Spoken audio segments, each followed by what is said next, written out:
Dukniak. Here. Toman. Here. Gale. Here. Guzekowski. Here.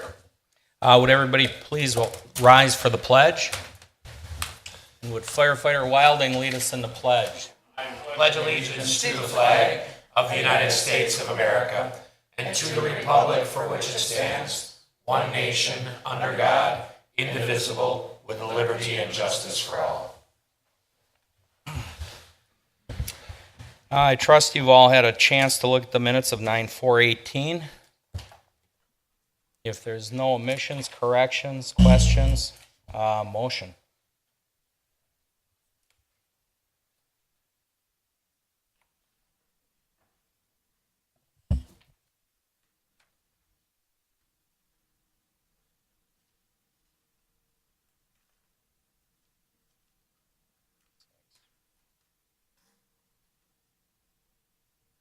Someone will make a motion to accept the minutes of 9/4/18.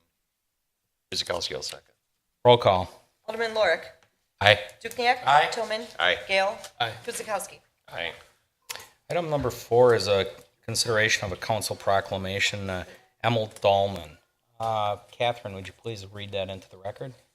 Certainly. Council Proclamation number 1812 in honor of Emil Dahlman. Emil. Whereas Emil Dahlman was a proud son of the town of Oak Creek, Wisconsin, growing up on a farm along East Oakwood Road. And whereas Emil Dahlman was a 22-year-old sergeant in the 39th Infantry Regiment of the U.S. Army's 4th Infantry Division in World War I. And whereas Emil Dahlman made the ultimate sacrifice on October 10th, 1918, in France in the Meuse-Argonne battle. And whereas Emil Dahlman's body was returned to the United States and Oak Creek in December 1921, and he was buried in Oakwood Rest Cemetery on West Oakwood Road. And whereas the Olschlager Dahlman American Legion Post 434 was established in 1946 and honored Emil Dahlman as part of the post's name, along with World War II loss, Frederick Olschlager. And whereas Emil Dahlman's name is part of the patriotic DNA of Oak Creek. Whereas the 100th anniversary of Emil Dahlman's death is October 10th, 2018, and he is being commemorated in a graveside service on October 6, 2018. Now therefore be it resolved that I, Daniel J. Bukevich, Mayor of the City of Oak Creek, and the Oak Creek Common Council do hereby proclaim October 10th, 2018 to be Emil Dahlman Day throughout the City of Oak Creek. Be it further resolved that this proclamation be spread upon the minutes of this meeting, and that the City Clerk be and she is hereby directed to transmit a suitable copy thereof to the family of Emil Dahlman, introduced and adopted this 18th day of September 2018. Thank you, Catherine. Any questions or comments about Mr. Dahlman? Ken? Sorry, Dan, not necessarily Mr. Dahlman, but I'd just point out, resident of the 5th District, Tom Mueller, did a ton of work on this and other historical things in the city, so his efforts should be commended on that. Thank you. We've all been down to the Legion Post, for which it's named for him. We kind of take it for granted, but now there is a story behind that. You can find out who this person is, obviously at the VFW, or you can learn more about it at the Oak Creek Historical Society down in Forest Hill. So get the opportunity to go down there. So motion, please. Dukniak move to approve Council Proclamation 18-12 in honor of Emil Dahlman. Oracle second. Roll call. Alderman Dukniak. Aye. Toman. Aye. Gale. Aye. Guzekowski. Aye. Lorik. Aye. Item number 5 is consideration of a request by Baldard All here. Balhair of the Sikh Temple of Wisconsin to rezone the property at 7518 South Howell Avenue. Catherine, please read that in. Public hearing number 1 is to consider a request by Balhair Dulai Sikh Temple of Wisconsin to rezone the property at 7518 South Howell Avenue to be rezoned from B4 Highway Business to I1 Institutional. Applicant is Balhair Dulai Sikh Temple of Wisconsin. Property owner is the Sikh Temple of Wisconsin. Legal description there follows. Date of notice is August 15th, 2017. Thank you. Doug? Thank you. Good evening. My name is Doug Seymour. I'm the Director of Community Development for the city, and this is a rezoning, public hearing and request by the Sikh Temple of Wisconsin to rezone the property at 7518 South Howell Avenue.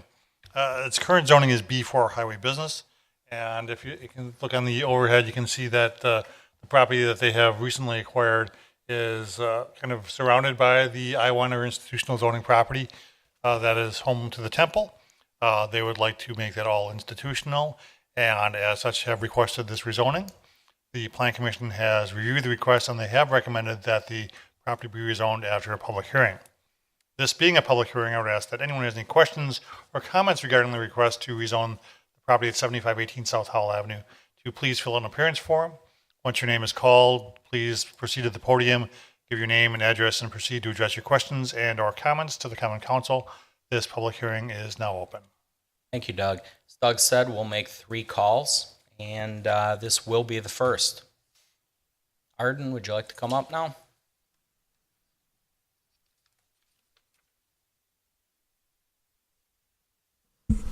Arden Degner, 8540 South Pennsylvania Avenue. I have questions about this institutional rezoning. What ability does the city have when this is reconfigured as an institutional zoning with the proposed, or I should not propose, but a possible construction of another building? There was, this item was brought in front of the council similarly for the Salvation Army Centennial building construction. Afterwards, they wanted an addition to house tenants of we don't know exactly what the tenants were. Apparently it was a senior housing facility. Now that was also accomplished with the rezoning of the, it was a complex rezoning of the temple on 27th and I forget who, it's some sort of Orthodox temple, because they then requested another building to house in a dormitory fashion with meals available. And as I understand it, the present temple arrangement is such that meals are available for everyone on premises. Now, how is that classified? In the past, if it was a private building, it would be a dormitory construction, very rigidly controlled by our health and our sanitation rules, particularly. But Arden, we're not discussing them building a building, we're just discussing the rezoning. I'm talking about the background of institutional rezoning that we have experienced. And the same thing happened with the Life Creek Church on Pennsylvania Avenue. Expected. And what are our abilities to control that after this rezoning? What are they? Thank you. We will have our planning staff answer that one, and we control it just like we do any other building in the city. Doug? Rezoning is a reflection of the highest and best use of a property. And as such, I mean, well, it's common to kind of project what you think may or may not happen in the future with respect to any buildings or programming of that. The fact remains that, at least in the opinion of staff and the Plan Commission, that the institutional zoning is appropriate given the circumstances of the request and given the geography of the area. Anything, I mean, you mentioned a number of different things with respect to elderly housing, meal programs, social services. I think those are generally accepted parts of faith-based institutions, and certainly that those are permitted in institutional zoning districts, but it's not all that's permitted in institutional zoning districts. So I guess your speculation as to what might occur would be better directed towards any application that was made for buildings or other uses before the Plan Commission, as opposed to this rezoning hearing. Thank you, Doug. I guess that's our plan to control it going forward. So, Hope that satisfies you. Second call. Third. Oh, yeah, come on up, Arden. The reason why I'm Arden Degner, 8540 South Pennsylvania Avenue again. Our church was instructed by the city of South Milwaukee a few years ago that they very rigidly came up with a series of occupancy requirements. And I believe Oak Creek did the same thing, where families were required to have not occupy a single room, which is what is done in many foreign countries, where they have half a dozen residents in a single room living there.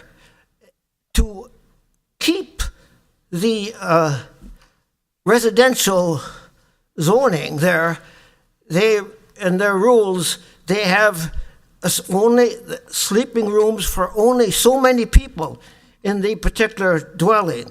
And to me, this type of institutional requirement is needed. Now, the city of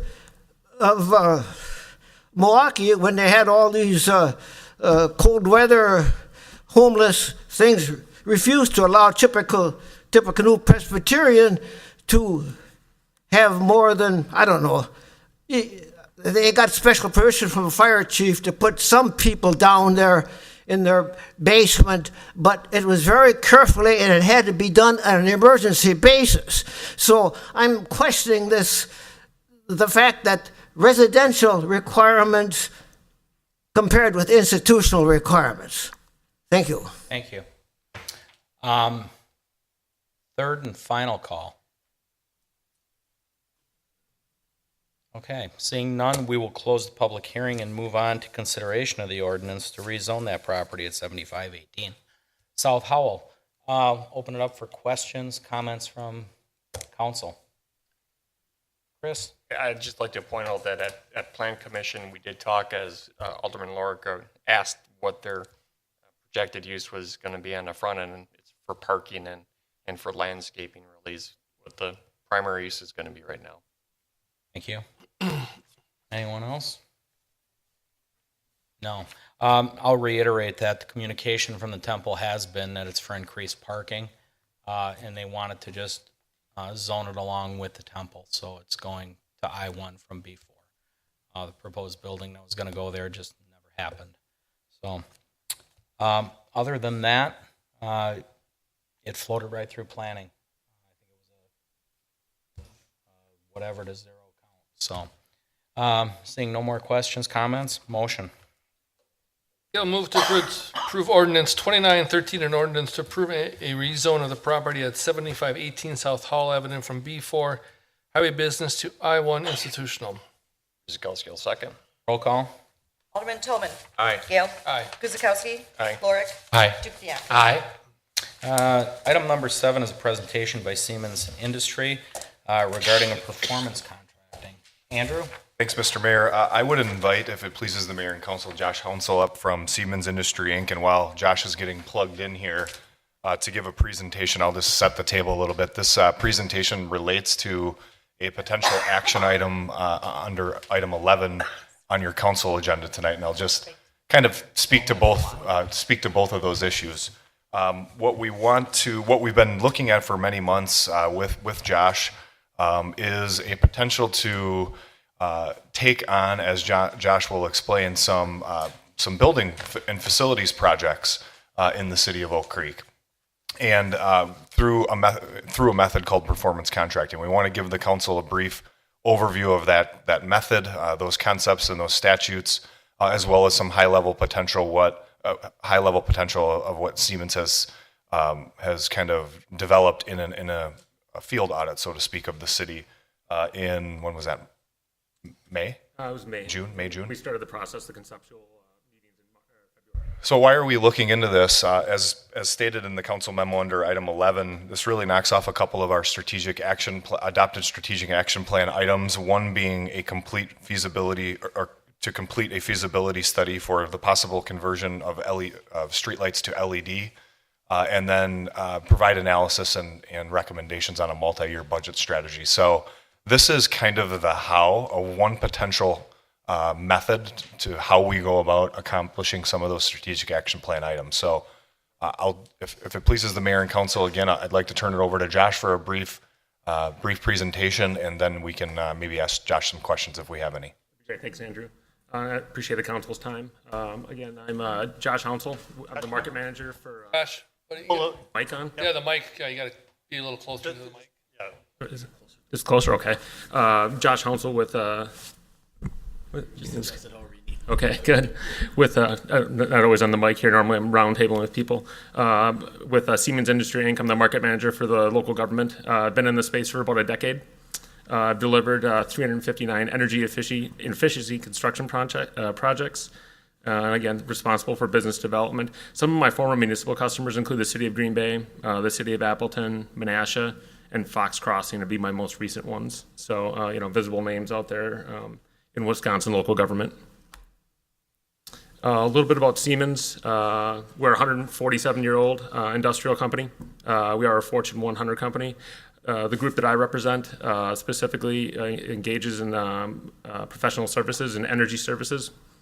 But what does that really mean for the city? It's comprehensive infrastructure planning, capital planning, project development, consensus building, not just with the council as a whole, but the community stakeholders, which is why we do all these things in public meetings.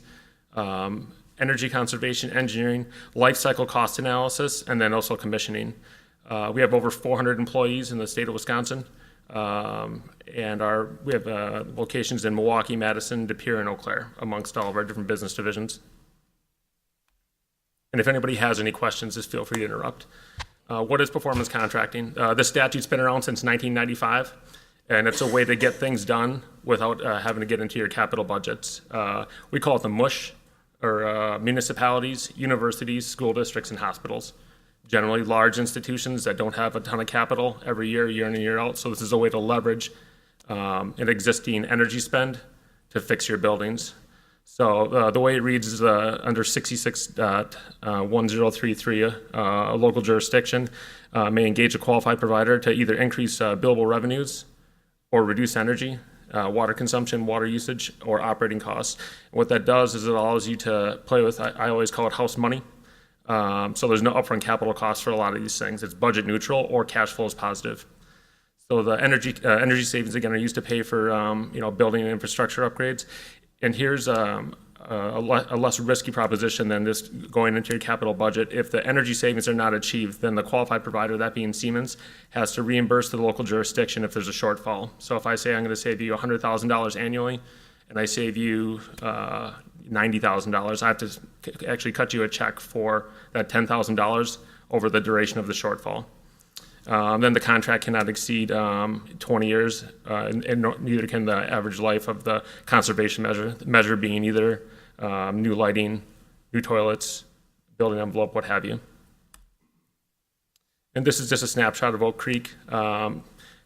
Mike Sullivan decided that he did want to engage in a performance contract, and I think it was the right thing to do. He's run his department very well. And normally when we do engage on the utility side, it's wastewater treatment plants and water meters. His staff's got it down, so when we had met with him for a progress meeting, it really just didn't make a whole lot of sense. But the rest of the buildings, there's a great opportunity. Right now, there's 1,504 high-intensity discharge streetlights owned by WE. And then the city owns just over 3,000 that haven't been retrofit. Tremendous amount of savings in that particular measure. And then some of your fire stations are aged. So there's some building controls that we can upgrade, lighting, building envelope, and then also some plumbing upgrades as well. And then also at the police station, we think we can remedy some of the ongoing issues you've had there.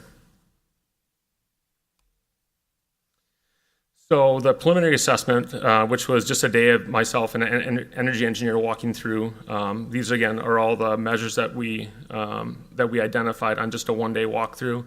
The only thing we really haven't addressed, and Mike Sullivan had brought it up, was maybe some cogeneration or some solar next to the water treatment plant, because there's a lot of space, and that's something that we can measure for you guys, if we do get hired. So the total life cycle savings between $2.5 and $3.8 million over a program like this. So what does that mean, in real dollars? So looking at this this cash flow I put together, and this is just an example based on my experience over the last 10 years. We've got a capital investment of $3.2 million, rebates from Focus and Energy of about $119,000 for the city-owned lights. So what does that mean in year one? Total savings, utility savings of $139,000, operational savings of roughly $55,000. A total savings of $194,000 in the first year. And then our project costs, that's project management, if you would have to go out and borrow for that, to fund this project, that's what the project financing cost represents. And then the technical services, that's our measurement and verification annually. And per the statute, we have to come back every year and guarantee these savings and deliver a technical report to make sure we're delivering on the project that we did deliver. So our total project cost in the first year of $216 and change.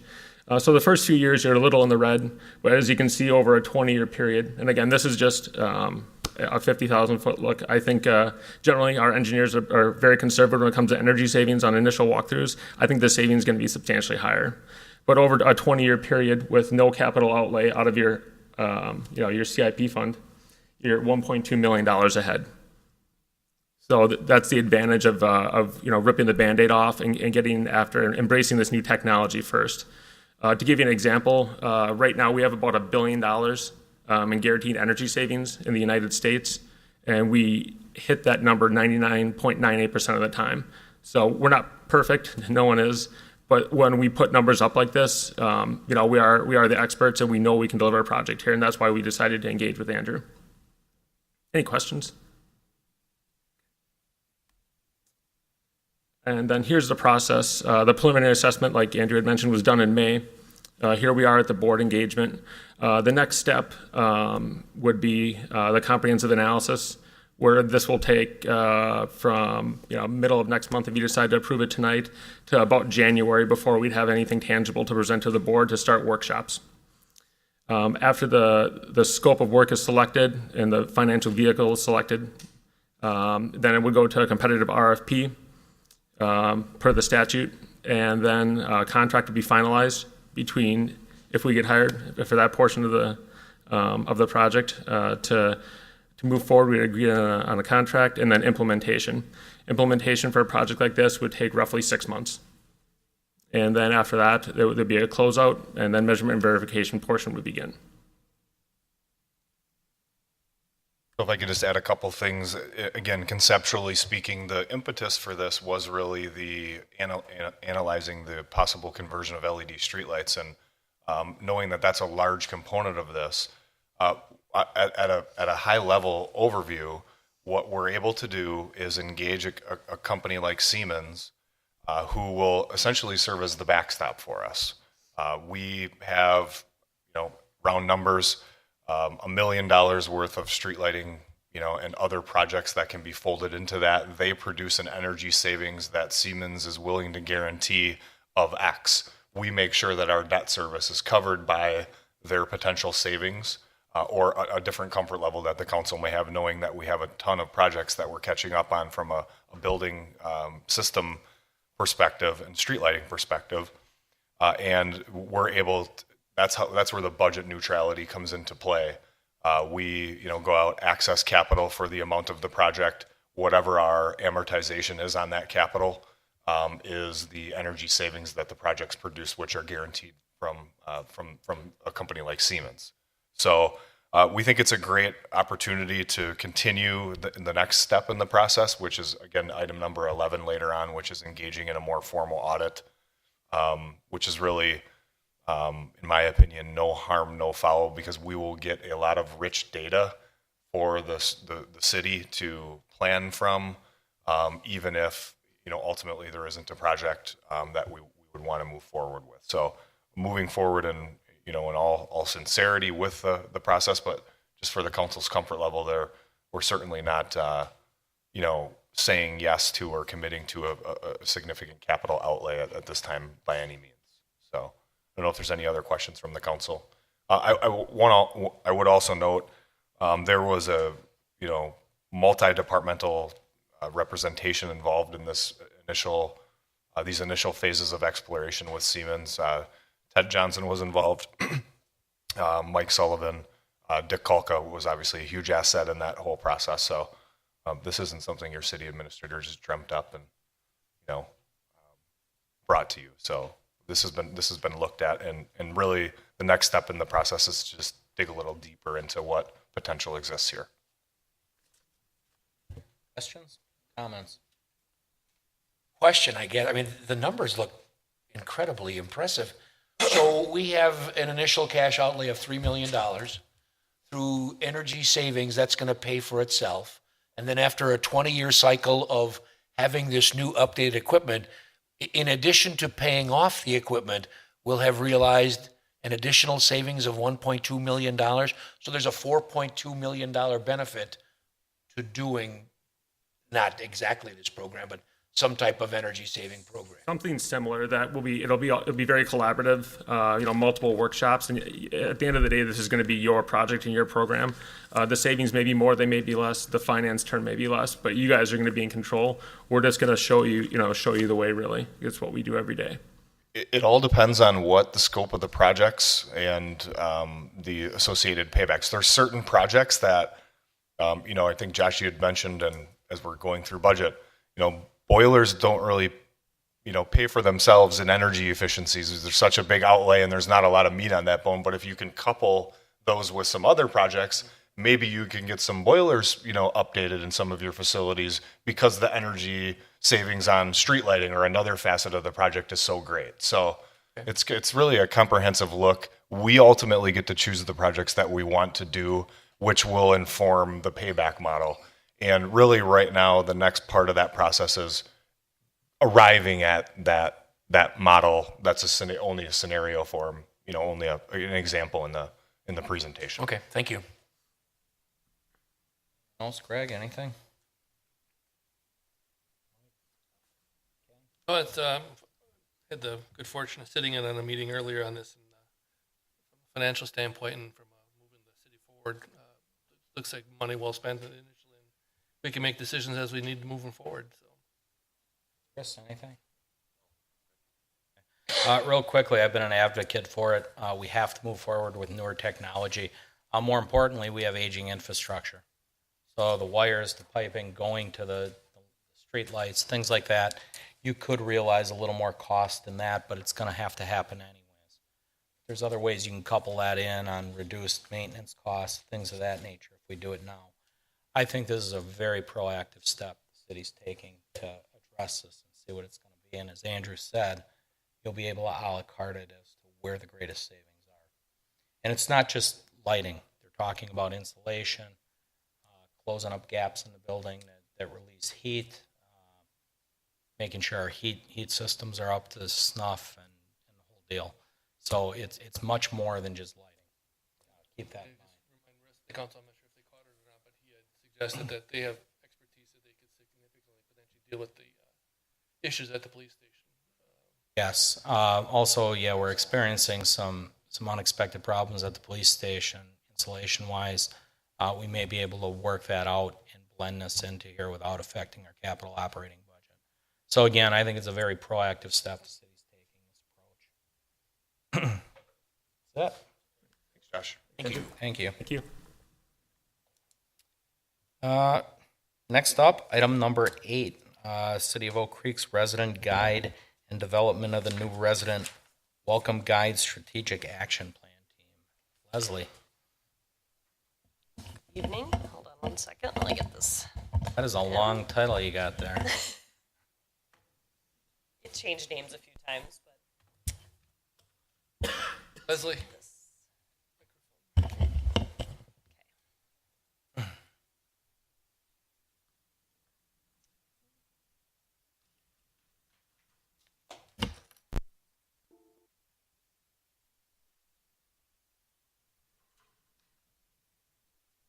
hey, good evening.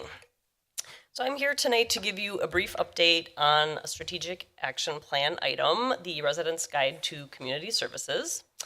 You should have all received a draft copy of this document with your council packet. And for those in the audience or viewing from home that don't have a copy of this because it was not included in the packet, I do have a short presentation that will touch on some of the highlights of this project.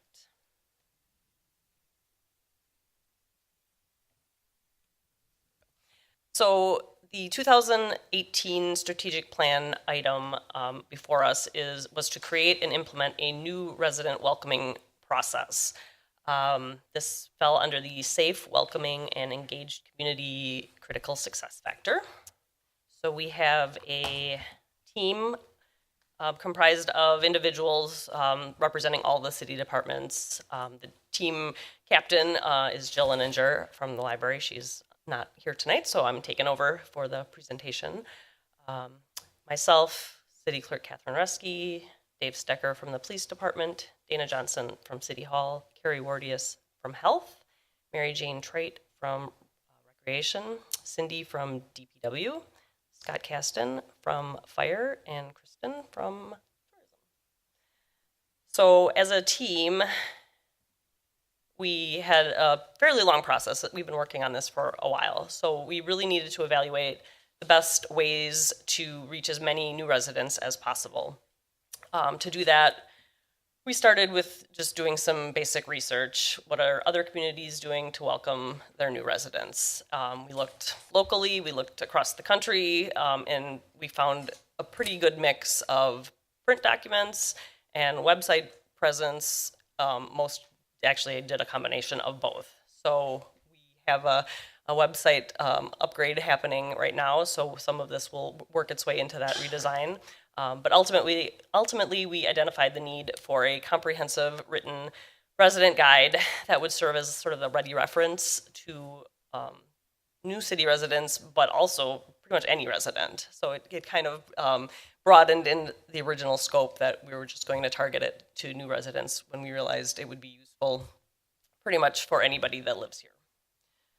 So the next step is really to determine how we wanted to organize the guide. And we, again, looked at all of these other resources that we had found locally and across the country and saw a few different ways of approaching this. Many cities decided to tackle it by department. So they would pick a department, talk about all the things in that department, and move on to the next.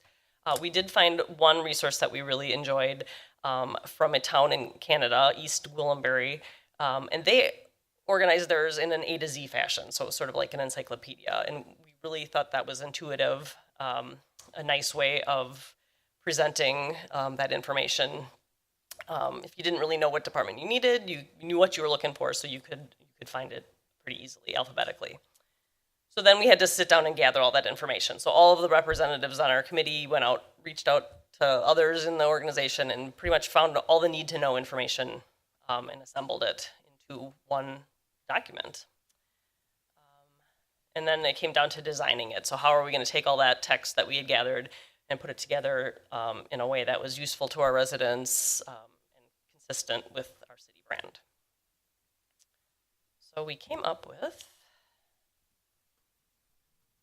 this. So I'll briefly go through the different sections that are in the residence guide. So the first section is our government. We just did a basics of the city government with a welcome letter from the mayor, some brief information about the city administrator, common council, and our boards, committees, and commissions, and how residents can get involved in that. We also did a little call out section on our strategic action plan and mentioned some recent and significant awards and accolades that the city has received. The next section is our city information, and we basically just gave a little bit of background information about Oak Creek with some statistics.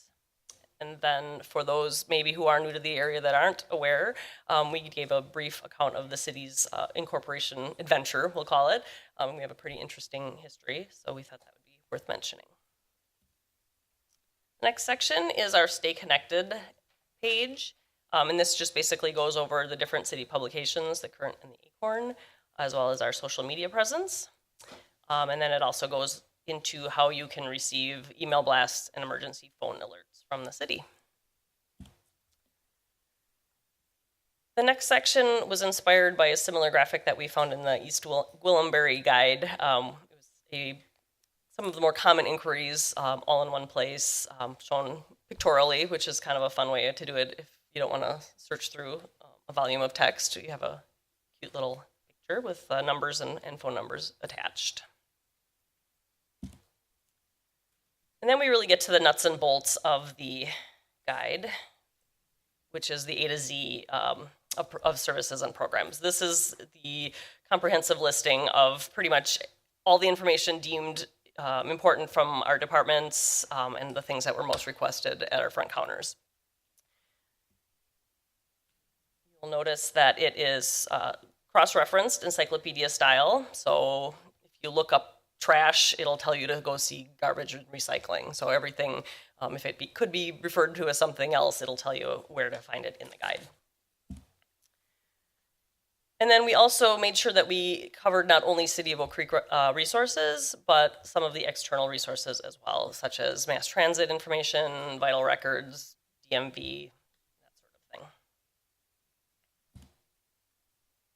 The final section that we have right now is on the back of the packet. It's a phone directory. It's pretty much similar to what you would find on the back page of the Acorn, just expanded with some extra information like school listing and some other resources that are not on that, not in the Acorn.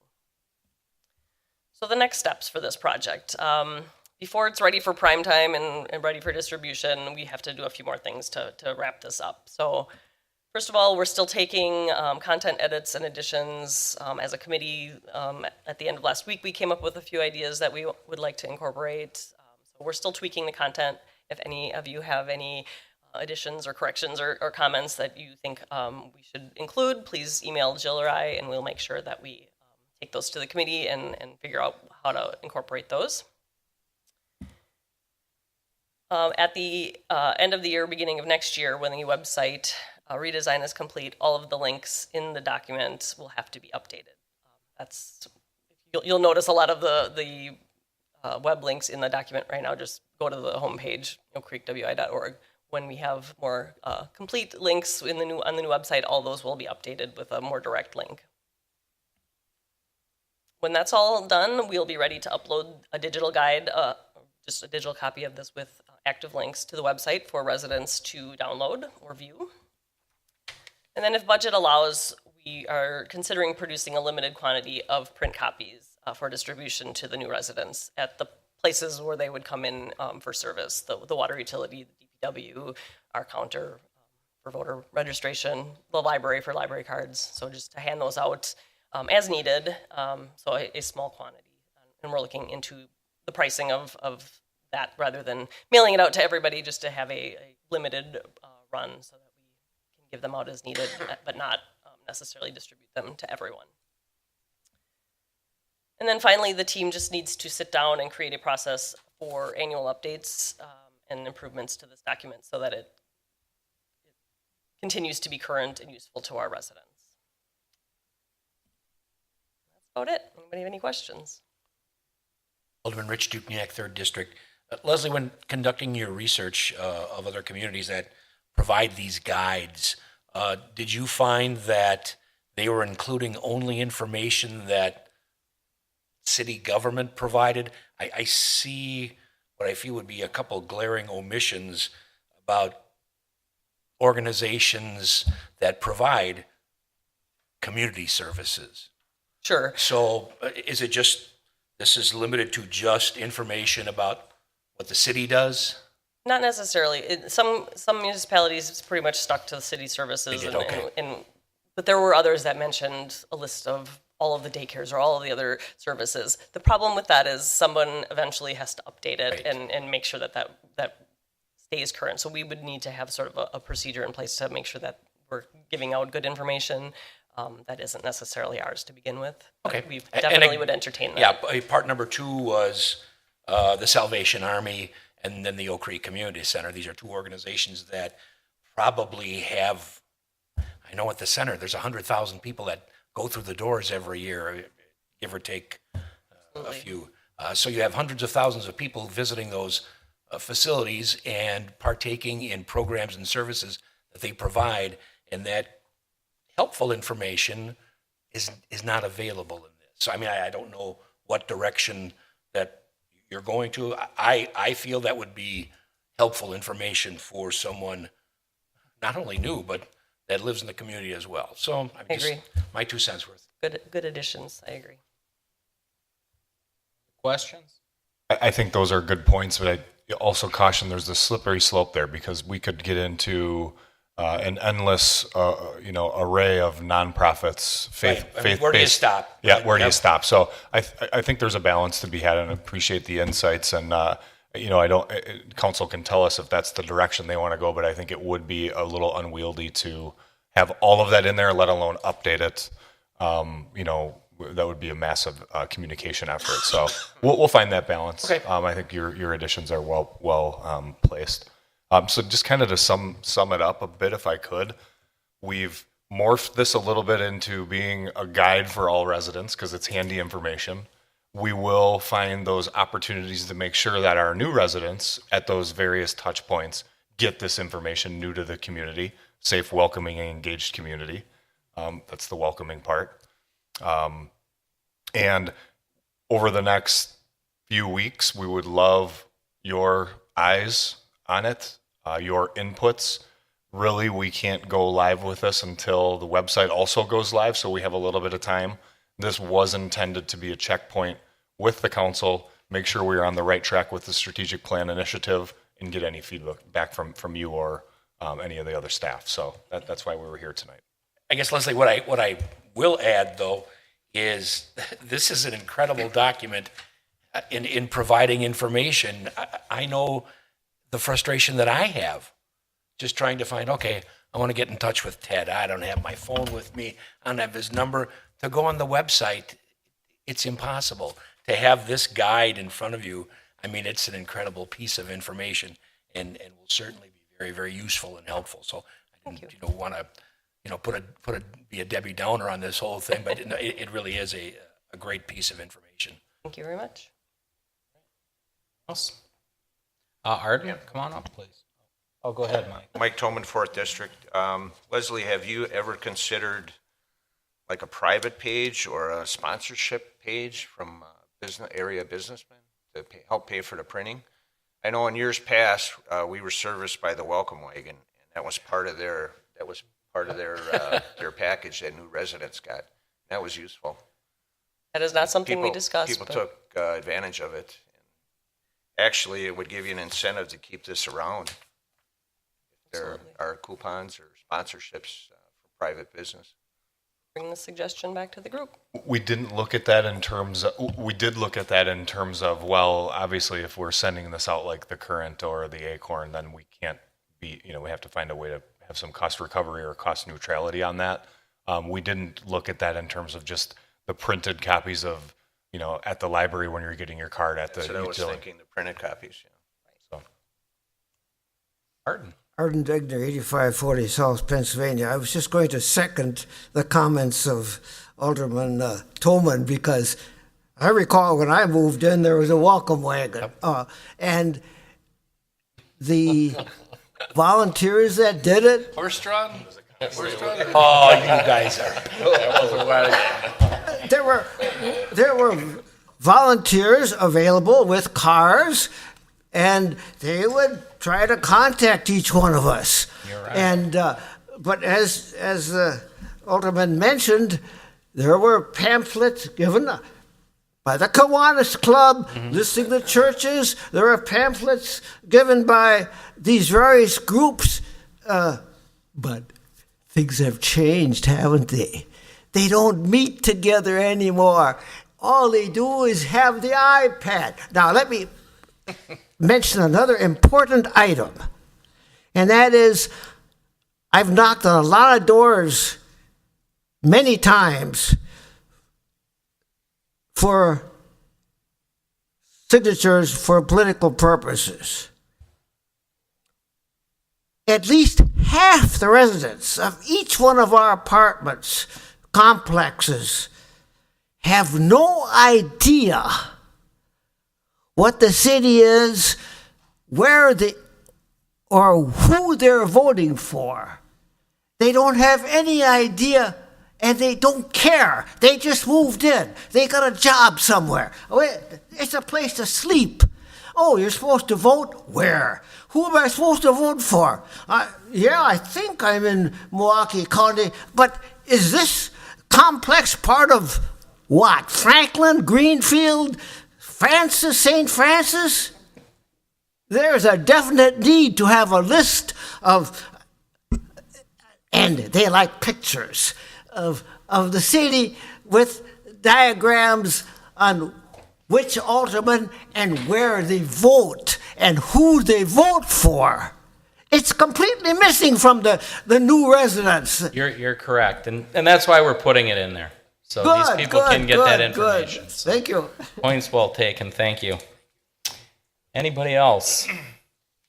Nothing? Nice. Got something, Ken? Yeah, I like the concept, Leslie. Thanks for the work. I am old school. Maybe probably Rich is too. I like the hard copy in my hand. I would actually opt first time, send it out to everybody, and every couple of years thereafter. So find a way to pay for it, like Alderman Tolman suggested. Yeah, add that to your bucket list to do. Okay. So nice job, though, Leslie. Very Yes, good. Leslie, yep. Very good. It's a nice Thank piece. you. Okay. Moving on, last informational of the night, we have our destination marketing specialist, Kristen Craig, with us tonight, and also our farmers market manager, Dawn Carrillo, to give you an update on what's going on with that. So, Kristen?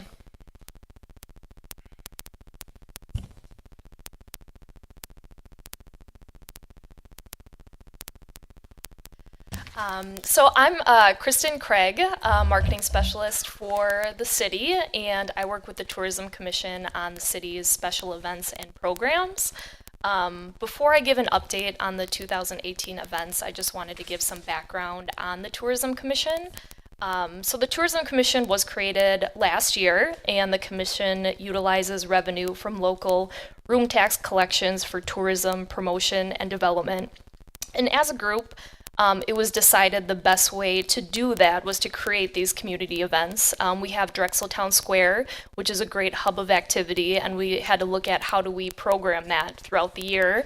And we also have these city parks, and we're redeveloping the lakefront, and we had to look at how do we bring people into the city. So in the handout, I listed the events for 2018.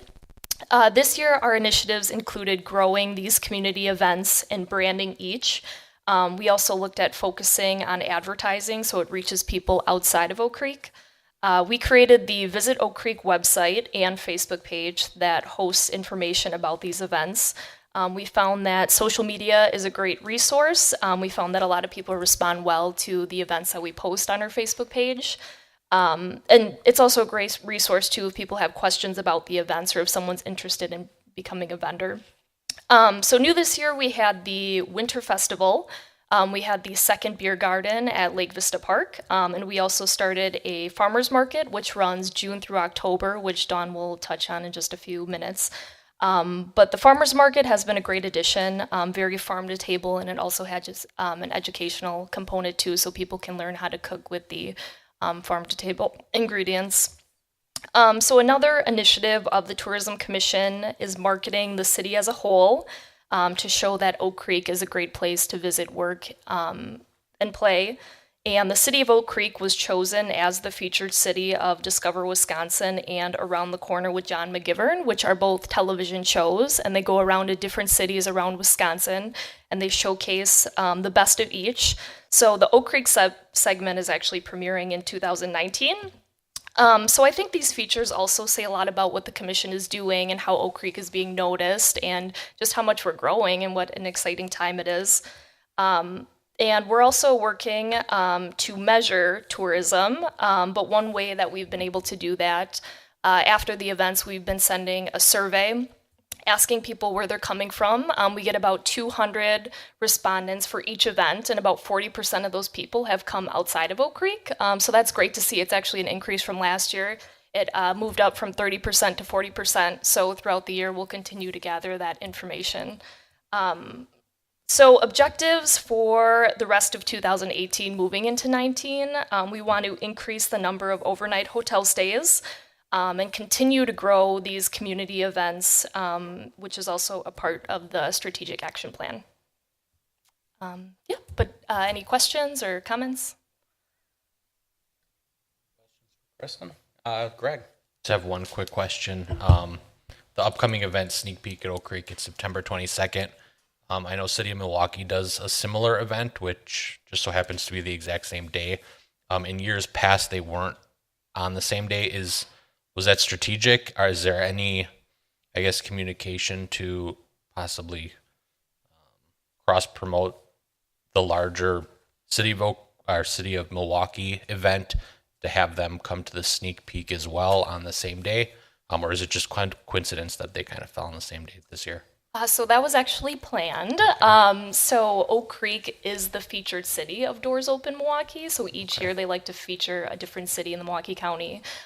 So Milwaukee, they will have behind-the-scene tours of their building, and then Oak Creek will also have behind-the-scene tours of different facilities. It'll run the same time, and we also have an ad for our Sneak Peek event in the Doors Open Milwaukee Guide, which printed last Sunday in the Milwaukee Journal-Sentinel. Kristen? Just FYI, for Kristen, it's been obviously a pleasure to work with her. She's done a great job on the Tourism Commission. We really appreciate the time and effort she's put in. It's been a huge success, in my opinion.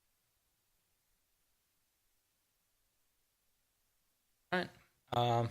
At just one point, Kristen listed her events. There's actually 14 events that are put on by the tourism. That's one event a month. Some of them are multiple throughout the year and multiple days, such as the beer garden. And I counted the farmers market as one event. That's been going on weekly from May until October. And you're going to hear from Dawn about that one. But keep in mind, there's a lot of work going on in this tourism group.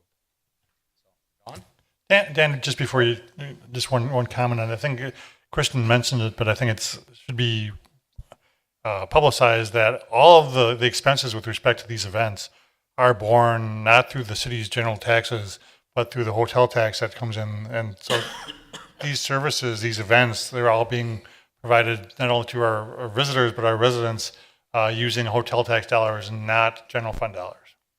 Point well taken. Thank you, Doug. Okay, Dawn, now I think you're up. My name is Dawn Carrillo. I am your first farmers market manager of the city of Oak Creek. I want to first start by working with Kristen and Leslie have been a dream.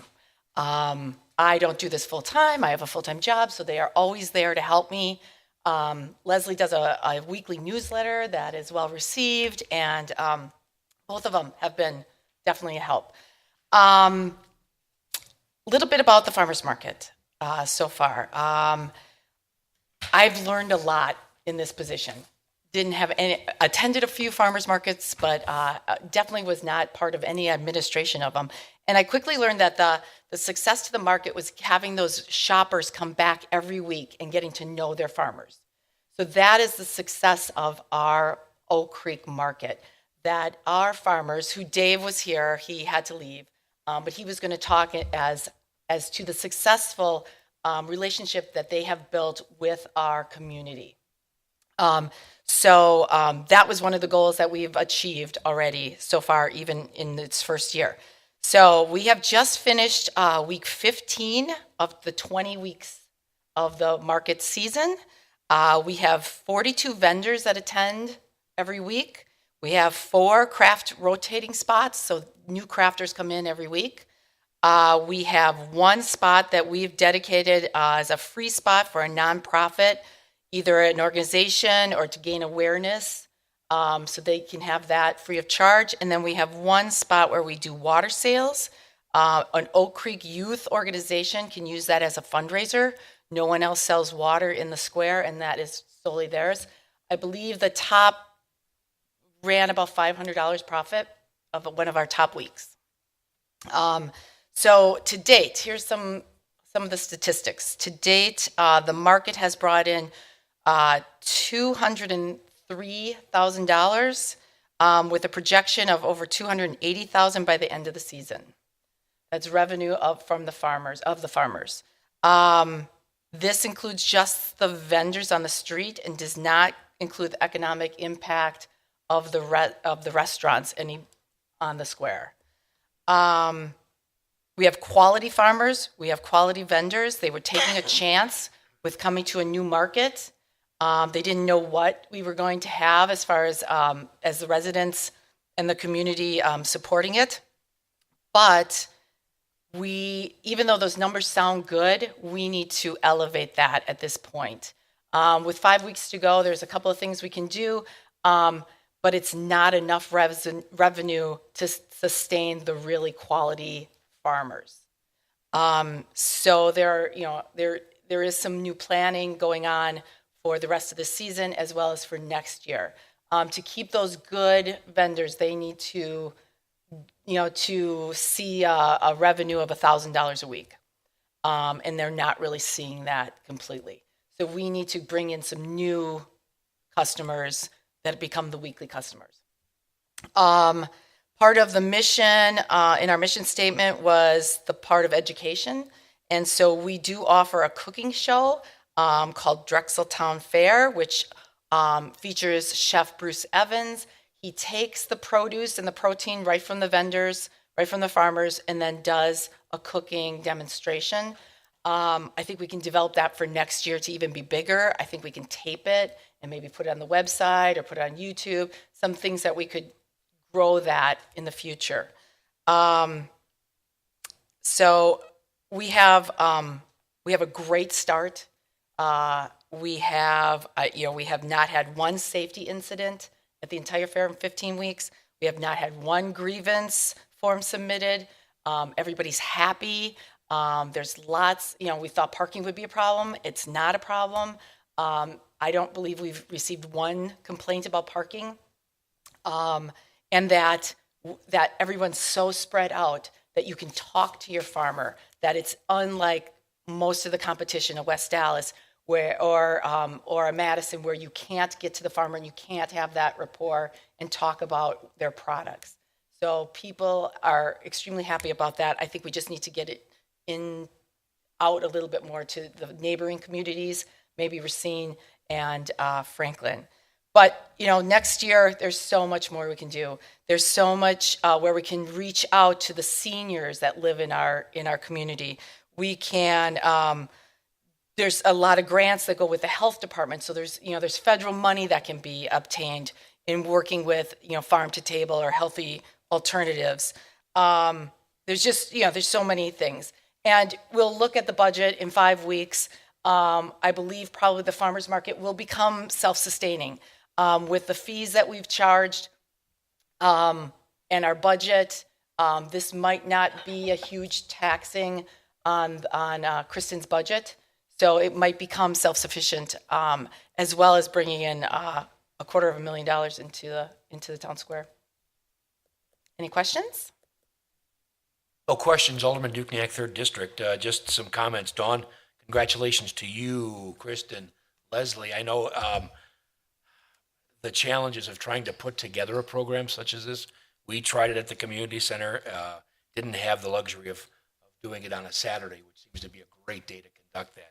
But, just all of the competing markets throughout our area, and you guys have just done an incredible job.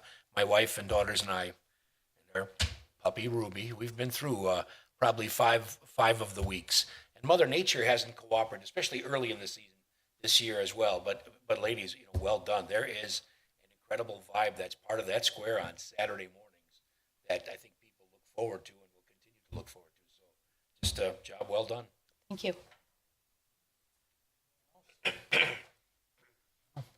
No, I agree with Rich. You're creating that vibe. It's going to take a little while, but you are on a trajectory going up, and I've been there numerous times. Every week it changes, and you're right, you can get a rapport with the farmers. It's too bad Dave wasn't here. And by the way, Dave's farm will be open for the peak behind Oak Creek, so get out there and check out the farm and find out how it gets here. But again, good job to you guys. And again, it's just been a pleasure because you added one more component that the city didn't have. So thank you. Okay. All right, let's get back on to business. Item number 10, consideration to hold an approved rezone of the property at 8280 East Oakwood from A1 agricultural to R3 single-family residential until January 15th of 19. Doug, any comment on that? I guess just very briefly, back in, I think it was July, this item came before the Common Council, and at that point, the owner of the property, the applicants, had requested that be held. There were a few concerns, a few little things that they needed to take care of, and subsequent to that, they actually asked us to hold that until January. So back in July, it was held due this date, and as such, we needed to bring it back to get some disposition to it. So as of right now, they're asking that this being held until the second January meeting, Yes. the 15th. So at which time there'll be a disposition.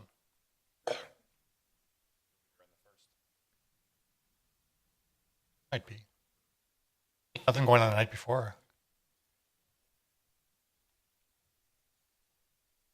Oh, yes, we're holding it until January 15th. Okay. Bowman will make a motion to hold item number 10. I'll second. Roll call.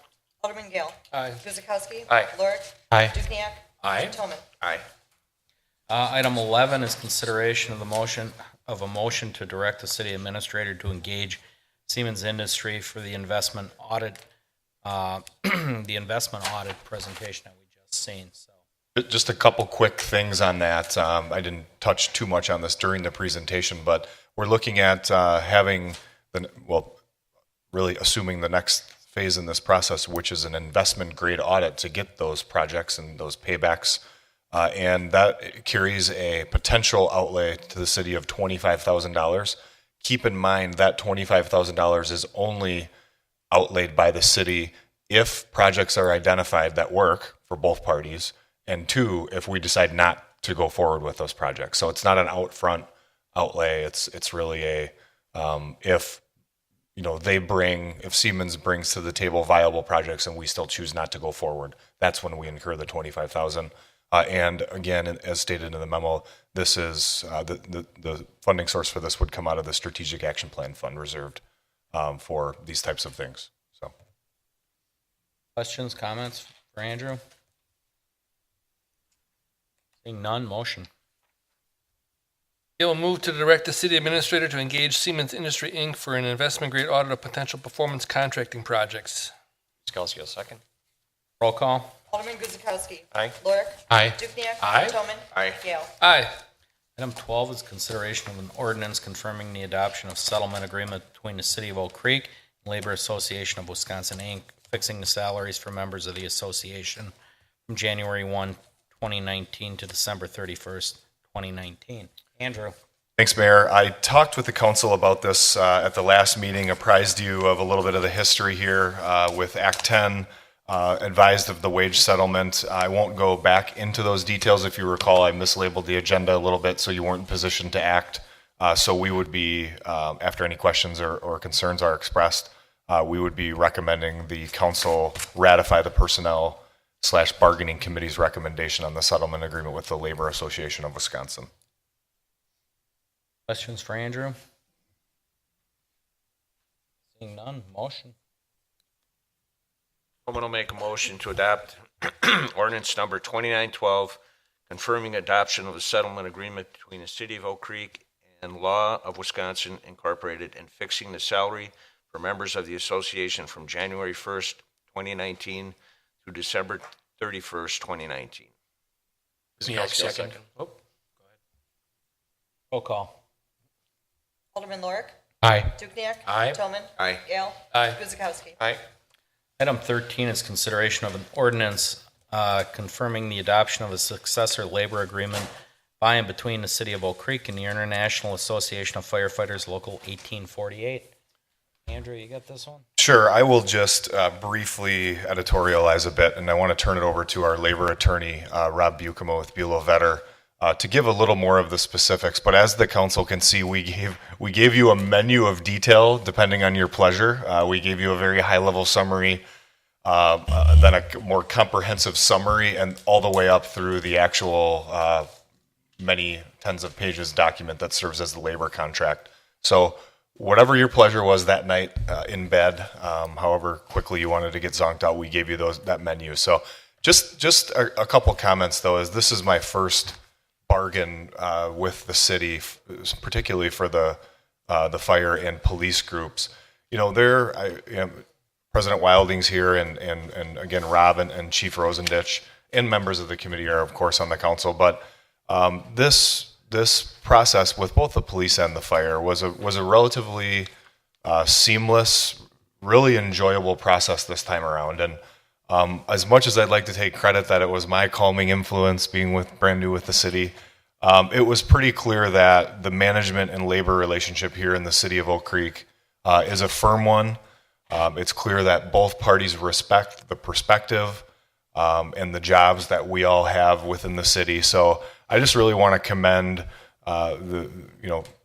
Steve Wilding, his group representing the local, all of the firefighters for that exchange in this bargain. And again, a credit to the bargaining committee as well as the labor union, because there was a lot of heavy lifting prior to my coming here in terms of bargaining.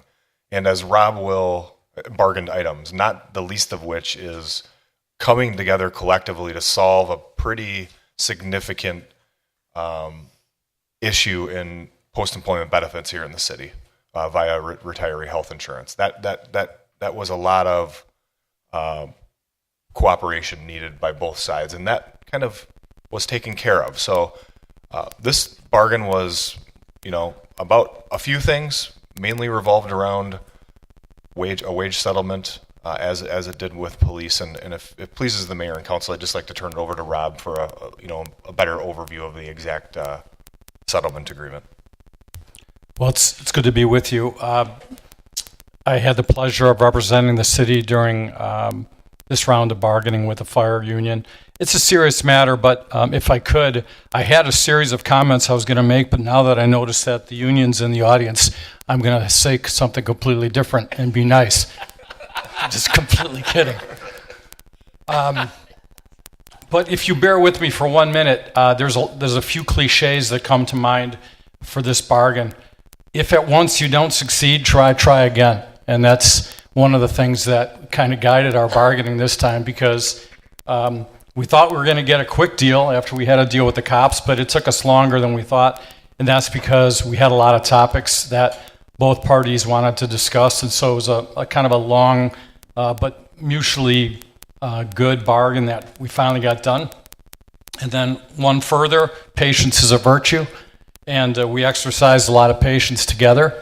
And I would say that we just had a lot of topics. We did take on quite a few housekeeping, clarification, things that were vague, things that personnel and finance of the city really wanted to see tightened up. So those took time to work through. And then my final cliche is all's well that ends well. And I would say that we do have a kind of a mutually agreeable bargain. I would say that what happened this year is the key issue is wages. I don't know if those of you who have had some history on the council know that over the past several years, the city and the union have taken on a lot of large items, especially health insurance for retirees, a very significant topic for the city and for the union.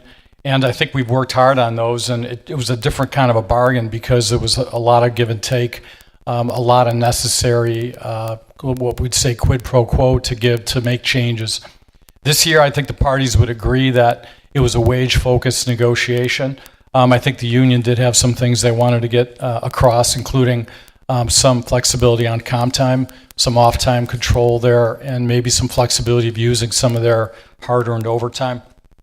But the focus was on wages, and as you can see, a 3-year contract, 1.5 for the first year, which we're into already, and then a 1-1 split.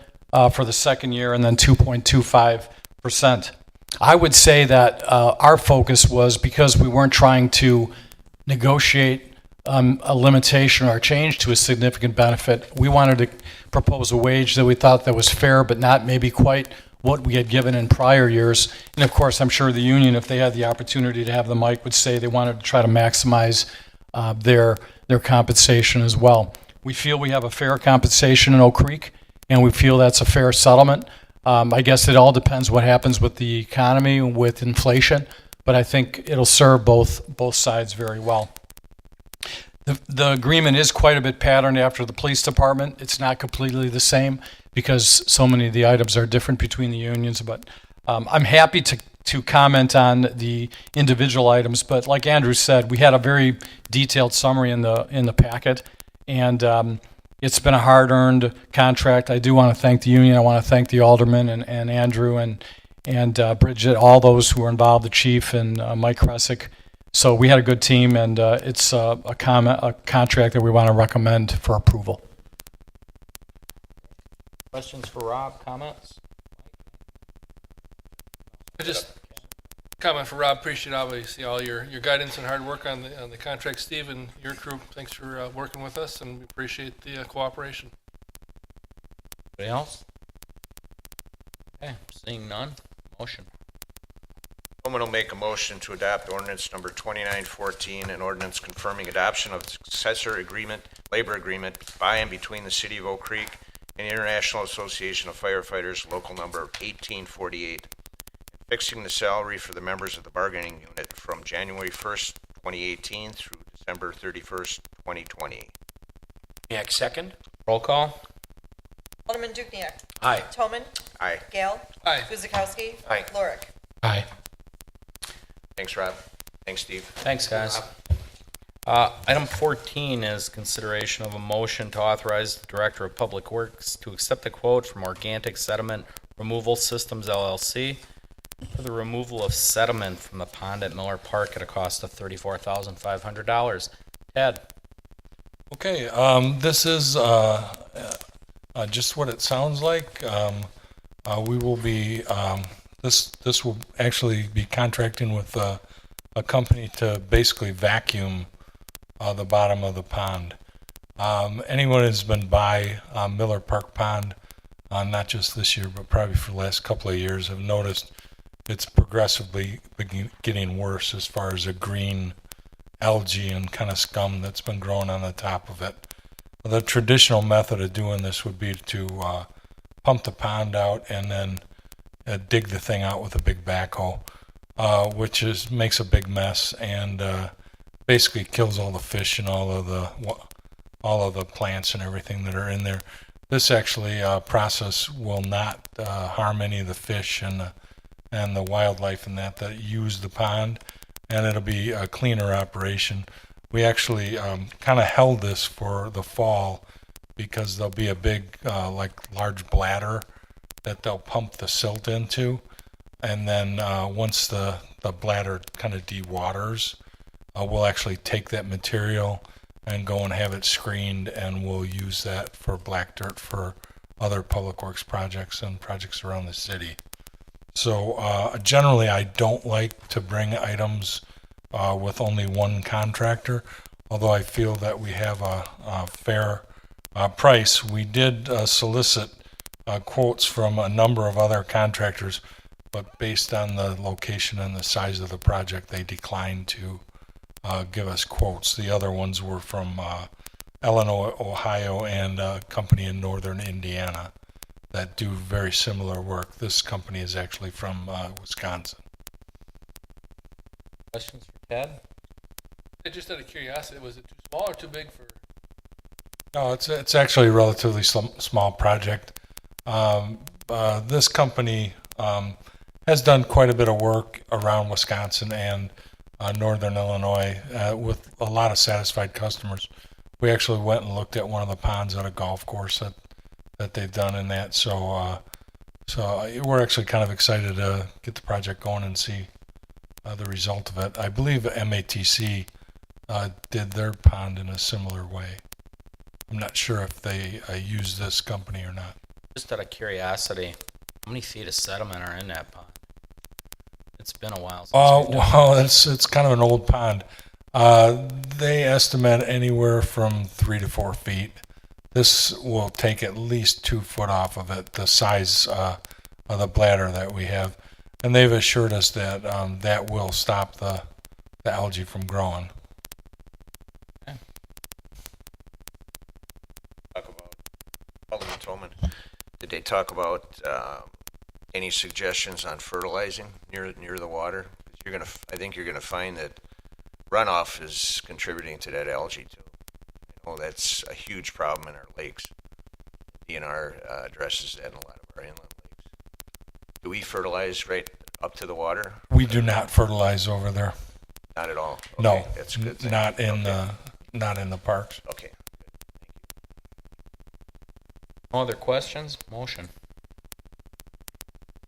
Gail move to authorize the Director of Public Works to accept the quote from Organic Sediment Removal Systems LLC for the removal of 2 feet of sediment from the pond at Miller Park at a cost of $34,500. Kuzikowski will second. Roll call. Alderman Toman. Aye. Gale. Aye. Guzekowski. Aye. Lorick. Aye. Dukenyak. Aye. You fall asleep? Aye. Aye, aye, Ay. All right. Item 15 is consideration of a submittal of application for the 2019 Urban Forestry Grant Program. And we got Rebecca here to fill us in on that one. Good evening. As the mayor just said, this is an authorization to submit, so we haven't gotten the grant yet. Requires a prior resolution by council. If you had a chance to look it over, we're going in to work on canopy and tree canopy enhancements in the industrial park areas. I listed a few. Canopy management is a huge focus for urban foresters and definitely something that we're going to work on as part of our strategic management plan, which we rolled into this grant too.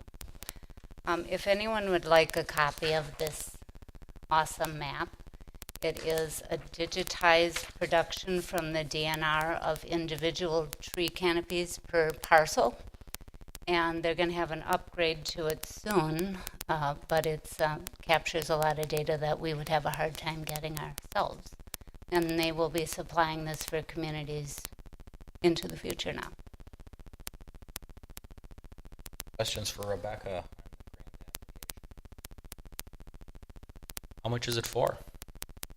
About 35 with a 50% reimbursement, 39 for. I say go for it. Yeah. Why not? Okay. Motion. Clerk moves that the council adopt resolution number 11988-091818, authorizing the submittal of an application for the 2019 Urban Forestry Grant Program. Yeah, second. Roll call. Alderman Gale. Aye. Guzekowski. Aye. Lorick. Aye. Dukenyak. Aye. Toman. Aye. Thank you, Ted. Thank you, Rebecca. Item 16 is engineering's consideration of a resolution approving the stormwater management best practice agreement with Bayview Industries, Inc. for their building addition located at 8720 South 10th. Mike. So Bayview Industries will be putting an addition onto their building. They are expanding out on the southwest portion of their building, and basically will be adding about 1/2 of an acre of impervious surface, that being the rooftop of the addition. And because of that, they are required to have some stormwater management of that runoff. And that's in the form of some modifications that are being required on their existing detention pond. So this agreement covers that they need to maintain that pond going forward. Questions for Mike? Just one comment at planning. This came back a while back that they were looking at this. One of the homes there directly west just was a little concerned about what would go on. So please keep them in the loop. They did extensive landscaping there. Ill adversely affect the neighbors. So. Yes. All right. Motion on 16. Clerk will move that the council adopt resolution number 11987-081818, approving a stormwater management practices maintenance agreement with Bayview Industries, Inc. for their building addition located at 7821 South 10th Street. Dukenyak, second. Roll call. Alderman Guzekowski. Aye. Lorik. Aye. Dukenyak. Aye. Toman. Aye. Gale. Aye. Item 17 is the License Committee, and we usually turn it over to Alderman Kirkowski, but he's not here, so who's taking it? Ken. Sure. Yeah, grab it. Who else is on licensing? I am. Oh, so way to bail. So I lobbed that one right over to him. Yeah, I got it. You have 17? Thanks, in front Mayor. of you? Okay. I trust everyone had a chance to take a peek at the council packet of the License Committee meeting. With that said, Gail will move then to adopt the License Committee recommendations as listed on the 9/18 License Committee report. Guzekowski will second. Roll call. Alderman Lorik. Aye. Dukenyak. Aye. Toman. Aye. Gale. Aye. Guzekowski. Aye. Item 18 is our vendor summary. If everybody please take a look and direct your questions to Bridget, Mike, anybody in the front row there could probably do it for you today. Just an item to note for number 13. You may have noticed that it says U.S. Bank now for our credit card processing versus JP Morgan.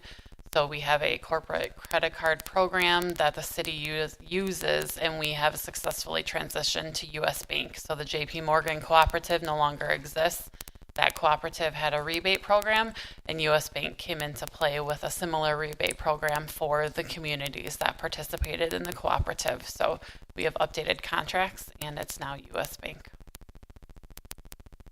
One quick one.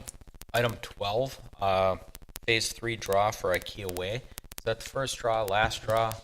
That is very close to the last draw. So that payment consists of the final grading, topsoiling, and the seeding that they did probably 4 weeks back. It's all green out there now, and so we're just holding a little bit of retainage as things get finalized. Thank you, Mike. Anybody else?